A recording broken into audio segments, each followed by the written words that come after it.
CM Jagan పై పవన్ కళ్యాణ్ విమర్శనాస్త్రాలు సంధించారు. జగన్ అర్జునుడితో పోల్చుకోవడం హాస్యాస్పదం అంటున్నారు పవన్. డబ్బా కొట్టుకోవాల్సిన పని లేదు, ఎవరుండాలో ప్రజలు తేలుస్తారు, అన్ని సమస్యలను అధిగమించి ప్రభుత్వాన్ని ఏర్పాటు చేస్తామని ధీమాగా చెప్తున్నారు పవన్ కళ్యాణ్. సీఎం మాట్లాడే ప్రతి మాటకు కౌంటర్లుంటాయంటున్నారు.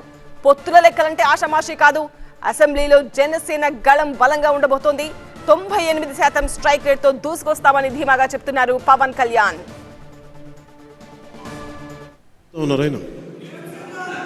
మేము వస్తున్నాం, ఎన్నికల రంగంలోకి అడుగు పెడుతున్నాం. మేము మౌనంగా ఉన్నామని చెప్పి ఏం ఆలోచించట్లేదు అనుకోకండి. వస్తాం, ఎన్నికల రంగంలోకి వస్తున్నాం. ప్రతిరోజు సభ పెడతాం, మిమ్మల్ని ఎండగడతాం. మాటకి మాట కాదు, పాకిస్తాం మాటలతోటి. మాటలు కత్తుల్లా వస్తాయి, మీకు ఇబ్బంది పెడతాయి. భయపడకండి. మీరు లక్షల మందితో సభలు పెట్టుకోండి. స్కూల్ పిల్లలకి ఇంటర్మీడియట్ ఎగ్జామ్స్ రద్దు చేసి మరి మీరు సభలు నడుపుకోండి. అన్నిటికీ బదులు చెల్లించాల్సిన సమయం వస్తుంది. ఈ అలయన్స్లో కొంచెం కష్టంగా ఉంటుంది. సిపిఐ, సిపిఎం, బిఎస్పి లాంటి పార్టీలతోటే సీట్లు సర్దుబాటు జరిగినప్పుడు చాలా కష్టంగా ఉంటుంది వాళ్ళతోటి కూడా.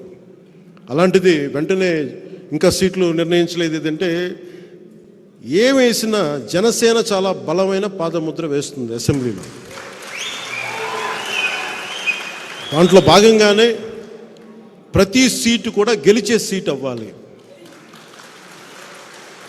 ఎంతని కాదు, ఎన్నని కాదు, గెలిచేది ప్రతిదీ కూడా తక్కువలో తక్కువ 98% స్ట్రైకింగ్ రేట్ ఉండాలి.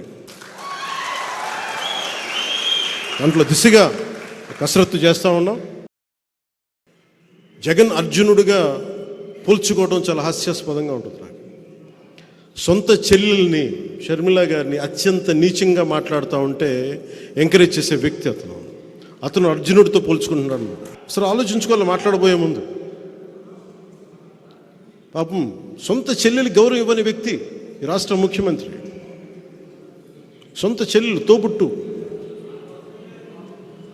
సొంత చిన్నాయిన్ని నిర్దాక్షిణ్యంగా చంపేశారు. వాళ్ళని వెనకేసుకొచ్చే వ్యక్తి.